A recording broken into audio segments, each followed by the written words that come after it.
It's really nice to see you. Thank you for joining us on this beautiful summer night. To my left, I've got Dr. Lisa Gunderson. Hello, everyone. Hi. To my right, Pamphinette Buisa, the graduate. I love that.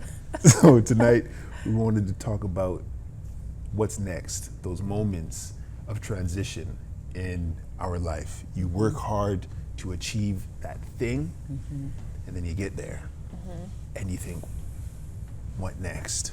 And there's that feeling, there's that pressure, maybe it's internal, maybe it's external, but what is that next thing that I have to do, or think that I have to do? And we have those moments, whether it's in graduation or sport, in work, you talk about getting a promotion and you got it, now what? So why don't we start there? I know you have some thoughts.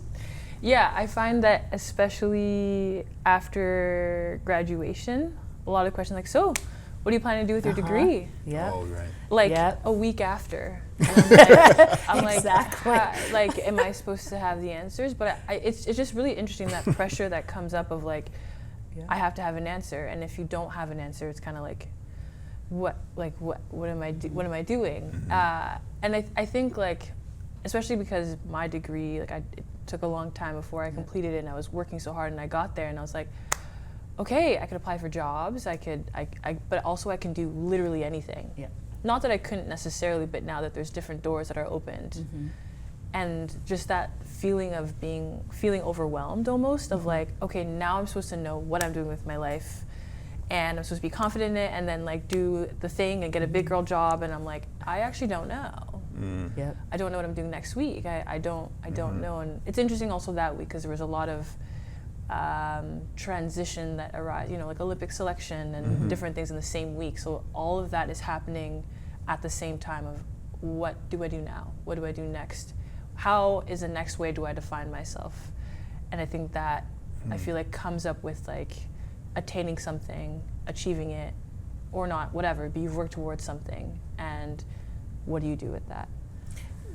I'm curious what that feels like, because both my boys are in that situation, but what does it feel like?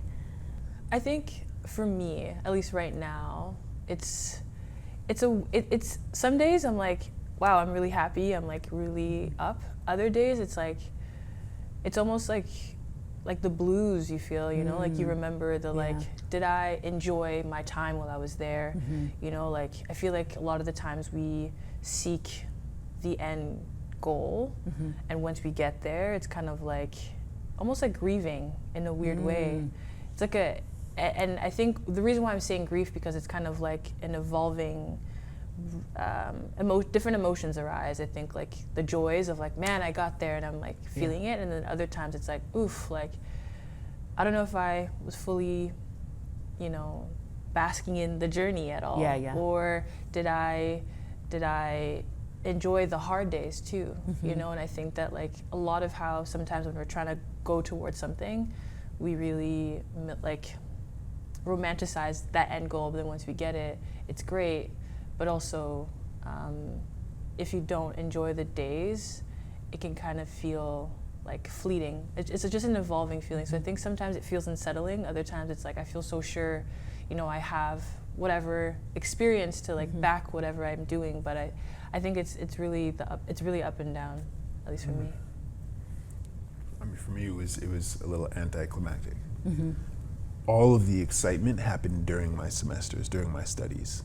And the relationships that I built while I was studying were way more valuable than even that degree. Yeah. There are people that the routine and the structure of it, like I would share calendars with people. We would know where everybody was at, and it's not like there's a bunch of black students on campus. Right. So we're looking out for each other. Yeah. It was like, so there is a bit of grieving of like, well, now we're gonna switch gears, and we're not gonna see each other as much. Yeah. And we're all gonna try and figure it out, because now we all need to have the answers. And we don't have the answers. It's really hard to have the answers some days. I think sometimes it's important to just rest. I know you talked about your boys after they're done and just sleeping. Just sleeping. They just taking that for granted. just being able to sleep. And I just wonder if there's a difference between ends that we know are coming. So like when you're in school, you know, there's a certain timing versus, I think the best way I can explain it is like when I was an athlete in high school. So I was, I guess, would be equivalent to a provincial runner and medalist in that area. And when I went to university, I was thinking maybe I'll see if I'll try out for the university team, but it conflicted with like chem lab and bio lab. And I realized I'm not going to the Olympics. I'm not, you know, and I'm here on academic scholarship. So if I screw this up, I'm going home. And I brought my cleats and everything. They were on my wall. But that was it. It was like a hard stop, like just done, which was a very different feeling with something that had been part of your life for so long. And the same thing happened to my son. He was really big in basketball, and then it just stopped. And like with my youngest son, we're doing club ball right now, taking 7 boys this weekend to a tournament. But this or in August will be his last, you know, and that's it. Yeah. And so I think there's a different types of feeling depending on if you feel like how much control you have of certain things ending. It's like relationships that you can start to feel when they're ending. You're like, okay, versus you did what? Or it's click, right? Yeah. And so I think that plays maybe a different role in how we might feel. I don't know if you all sense that a bit. I think for me, we talked a little bit last time about what the summer was for us. A lot of my summer it feels like I'm examining myself under a microscope, and I'm recognizing that I have these behaviors and patterns, some of them maladaptive, but have needed to either survive or manage anxiety or show up at work, and all my output is so external. I'm solving problems all the time, but then I have my own things that I need to look at. And so there are times, you know, I'd be working remotely and I've got the dog, you know what I mean? And, but there's a lot of time to just be with the dog, me, and once I close that laptop, it's just my thoughts. What level of magnification are you doing? Pretty, I would say that max dial.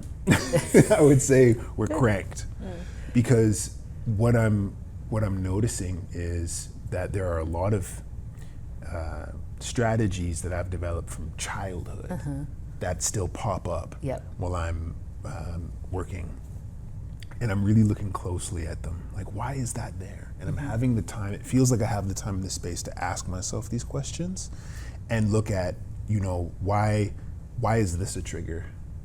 And why am I reacting in a way where I'm like, oh, all of a sudden I'm staying up mad late. I've always been a night owl. But now I'm like, well, why? What is it? Am I running from something? Am I trying to, I don't know how to articulate it really, but it just feels like I'm really doing a close examination of myself right now. Do you feel like you're going to be able to find an answer, or a better question, is an answer necessary? I don't think I can answer all of it in a summer. And are you good, or are you good with just not answering it? Yeah, because it just feels like movement. It feels like evolution. That's what it feels like right now. And I think it's compounded with how I'm witnessing the world shift around me. And I'm seeing how people are showing up in meetings. I'm seeing how we're consuming media, how I'm consuming media, how things affect me when I feel more numb, when I'm like, this is really a big thing that I've just read or seen happen in the world, and I can just swipe it and I'm on to the next. I'm like, what's that? So I just feel like it feels like I'm evolving and trying to figure out how do I want to be in the world in this chapter or whatever, you know? And I didn't really feel like I had the chance to do that when I had graduated at the height of the pandemic. So now it feels like I'm on the other end of that, and I'm like, okay, well, what are we doing? On my fridge, I've got this card. It just says permission. It's on the. Oh, that's awesome. It just says That's a good permission, That's really good. and it's a great reminder. Oh, I like that. You know, Permission. permission. Yeah. I like that. What about you? I'm hearing you go, We're in it. Yeah. We're in it. I think like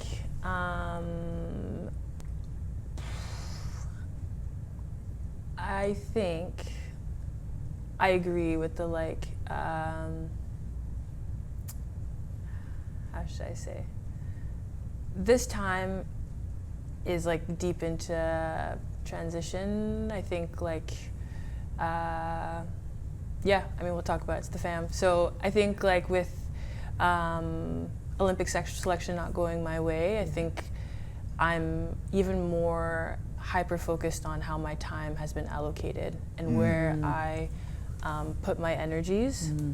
I think, yeah, I think I've had the time to just kind of reflect on, you know, what do I care about?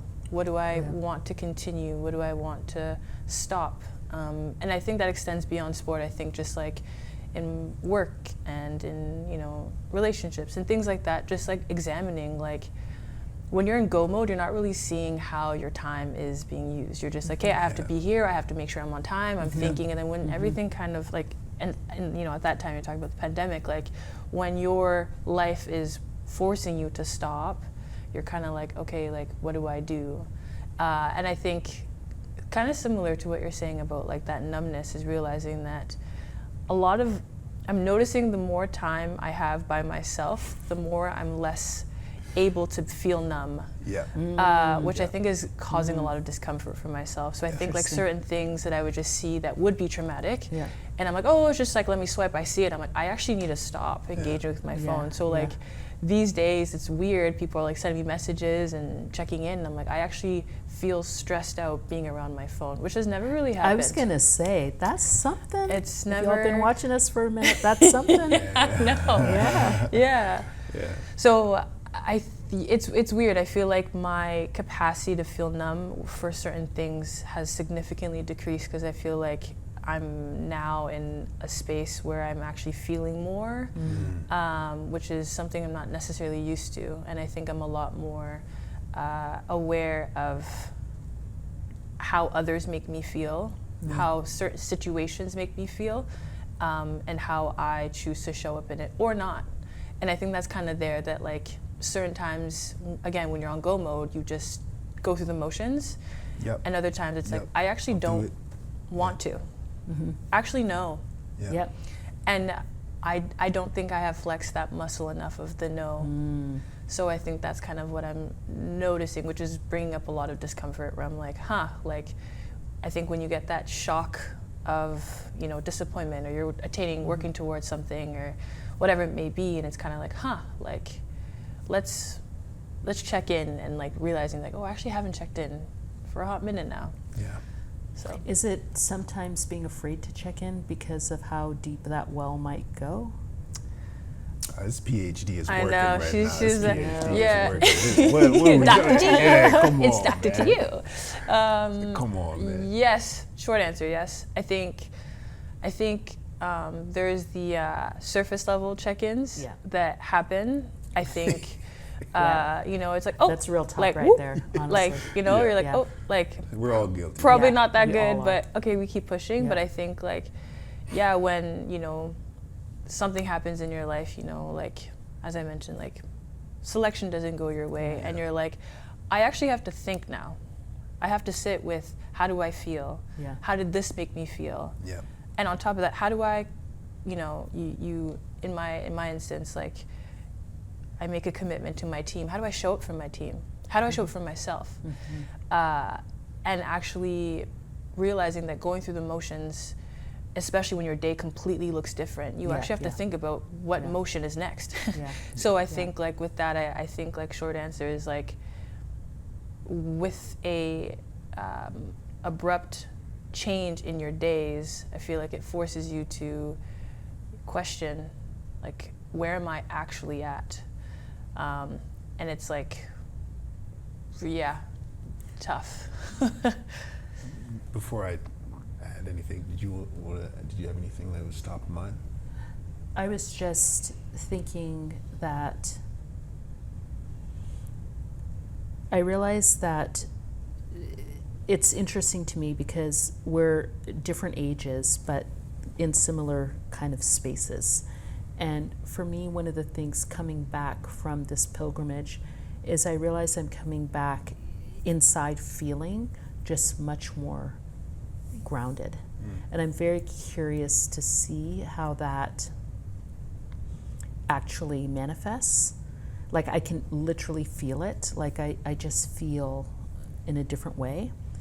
But I'm also, something my elders had spoken about is it's going to be like a month, or you're going to just be feeling things throughout. And I could see that because the reason I asked you the well question is I literally right now, since I've stopped myself from thinking about certain parts of that. Yeah. Like it's totally surface because, but it's right there. Yeah. Because if I just go ahead and let it go. We're crying on national TV. Yeah.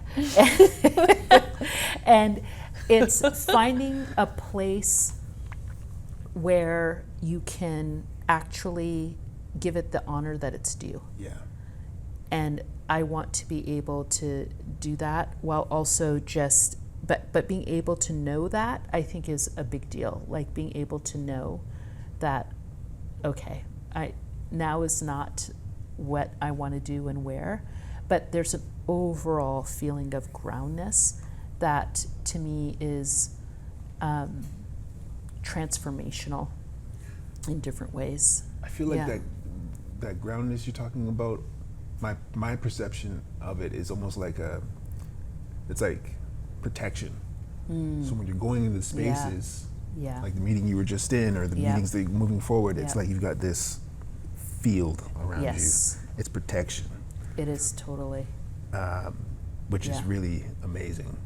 It is, and what else is interesting is knowing that you've been moving in a certain way that is true to who you are, and to have that reaffirmed, Yeah. even though you didn't know it, is kind of cool. And I think you all will see that, and maybe that's part of it. Like there's parts of you that you're always carrying with you, ways that you move, that is you. And when you get more affirmation on that, it's like, oh, so I have been doing what I'm supposed to have been doing.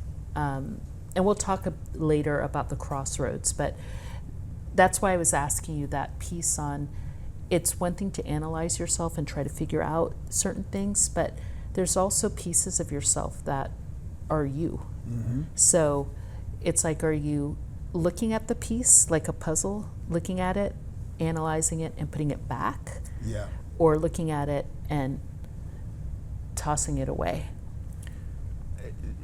I think I'm definitely in the feeling part, and trying to stay unattached from outcomes. And so I work with adoptees. I'm a mentor. Yeah, I'm an yep. adoptee myself. Yep. Something that I've been doing is engaging with different adoptee support groups. One in particular is in Georgia. And in that group you have adoptees, but you also have what's called first mothers. And first mothers are the parents of interesting. the children, right? Interesting. So you get this perspective from the first mothers of what it feels like to go through the process of adoption and giving up a child, or reconnecting. And so I'm able to Interesting. ask a whole bunch of That's questions interesting. that is completely changed or shifted the way that I engage in that space, even the way that I mentor. It's the stories are wild, and there's so many nuances to it. And I think in these moments where I feel most unattached to an outcome, it's because I've just taken the first step. Yeah, like yeah. that's all I needed to do. Yeah. And so that kind of releases me from the pressure of the what's next. It's like, no, Yeah. this is unfolding how it needs to. I love what you said about the nuances, because I think we try to make everything so black and white, All the time. and it's not. and that nuance is not, you know, getting out of something or change, but it's just more reality and the perspective. You know, being on a bus with an 18-year-old and an 81-year-old, and hearing an 81-year-old talk about being in the twilight of his years. And it's interesting because, you know, I have people my age who are in their 50s and like, oh, we're so old and we're so old. Yeah, to a 2-year-old, but to an 80-year-old, he's like, you are such a young baby. Wow. You're a child. And I'm like, damn. And I loved that. Yeah. Because it feels like there's still so much more that I can do, and because I feel like the society puts you in these boxes, like, Stages. hey, you're starting to go downhill, Stages, you know, and this thing, and it's like, here's this 81-year-old man doing his thing, talking about the twilight of his years, and also the realization that I'm looking at my 18-year-old, and when he's 30, this man won't be on the planet. Like, you start to, right, but in that moment, watching them speak. And that's one of the things I just feel we need to do more of, is communicating around our generations. And it is just so eye-opening, like different people's perspectives, I guess, and honoring those instead of judging them, but just truly like listening. It's so amazing to hear some of the stories. Like if you can engage with somebody's story, a stranger's story, and with no context, you just listen, especially intergenerationally. When you hear about some of the challenges that the older generation have had to go through, relatives, people that look like us, ooh, it puts things in perspective. First of all, I think I got this, but also like it is a beautiful thing. Yeah, and I agree with you. We don't structure our days around that. And it's sad to me because with the swiping, with the social media, AI coming on board, it's this idea that, well, I could find the story, I can just Google it. No, you can't put anything on when you're listening to this person speak. And then they maybe show you a photo when they were like 40, and you're like, damn, you know, and we're missing that. And that worries me because, in fact, we're talking about how do we use maybe AI and stuff to capture those stories, right? Like, I want to capture, you know, his story, and I want other people to hear it, especially in our communities, because so much was taken away from us, and we didn't have that opportunity to create these archives and these histories and so forth. And I feel like that maybe that's part of what we need to do is, and we have the technology, so between all of us, how do we, you know, capture that, right? I almost think that, like, even in the ways that we currently have right now, like just the power of like a phone call, like I think especially in the transition is like being able, like, I don't know what it is about mom powers, but like going through it and your mom be like, my mom this morning was like, you know, I'm praying for you, I love you, and I'm like, how do you know? How did you know? No context. First thing in the morning, I'm like, how did you know? But it's just such a thing that like the power of like, with the technologies that we currently have right now, of like that intergenerational, like having access to that, and sometimes not even needing to explain. Exactly. And I think that like with sometimes with what we currently have with the social media that we have, there's not context. A lot of the times we don't have the full context. That's but true. When we have these like in-person real relationships, that sometimes you actually don't necessarily need the context, but there's just this like bond that's there that's been like ancestral. Like, I can't remember what was like the ancestral knowledge. I can't remember the term, but it's like, there was a term. I can't remember. Do you remember the term? We used it last time. DNA some? Yeah, it was something, but essentially it's the idea that you know, like, it's that bond that like transcends the like what we understand, and it's just that feeling where it's like, I should call, I should check in, that I think does so much, that I think that, you know, through history has oftentimes worked to go against that, like to prevent these intergenerational connections to happen. Absolutely. That I think that like it is a form of resistance to fight, to continue to keep these intergenerational relationships, because without it, we're lost. Nitete, one of the elders on this trip, was talking about people without homes. And he was talking about how you won't really see that, like the way that we have encampments and things like that. And he's like, what is wrong with you all? Like, just in general, in the sense that this would never happen because we're all related, right? Like, I'm your auntie, you're my son, I'm your mama, papa, so forth. So would you ever leave your papa out on the street? You never would do that. So what has happened with our connection, where we're able to just look at people and just be like, and not know that's somebody's son, that's somebody's brother. Exactly. To the point that, what are we doing? And it's to that lack of intergenerational connection speaks to that lack of relationship and us in our little box. But no, I look out for you, and I look out for you. And that's something that we do, especially in white space, like when I smile or, I know you got my back type of thing. What have we done where we've messed that up? Because we're just walking past people, and that's somebody else's problem. And so we're lacking a certain degree of humanity in that, and that is not part of our tradition, and that's not part of our culture. That's not who we are as a people.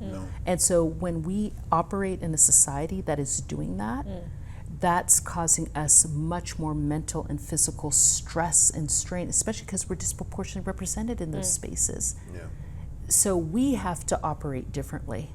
We can't, that's part of that decolonization that we need to do, and we need to figure that out. And then when you think about Indigenous persons and like child welfare, like this is why people want to keep children in their spaces, Big time. right? Big time. And we need to be doing that. So, and we have some levels to deal with because, I'm Haitian, I'm going to talk to you because you're Nigerian, I'm going to talk to you because you're all that crap. Just kiss my teeth on that. It's like, please, give me a break. I got the helicopter. Oh, already? Yeah. Damn. For y'all who don't Family know, show. The helicopter means we're gonna wrap it up. And I think we'll have to decide what thread we want to pull on for the next one, for the next ones. But thank you for chilling today and sharing what you did. Yeah. And I'm wondering if you want to send us off with any final Dr. G thoughts. You got your PhD hat on, big time. Heavy. How did that make you feel? Flex that. I was like, damn, you got me. Smooth. I just want to thank you all for having the conversation, because it's a serious one, and it's one that I don't think a lot of people think about, and we need to be having more of those. And so what I'd like to suggest to you today is pick up a phone or reach out maybe to a relative, an elder, a brother, a sister, somebody in your world, and just have a simple conversation and think about what that means, and know that if you're in a space trying to figure out what's next, what the transition may look like, you are not alone, no matter what age you're at. So until we see you again, we're going to be thinking about that. We'll be talking more about that. And from our fam to yours, thank you so much for joining us tonight. Take care.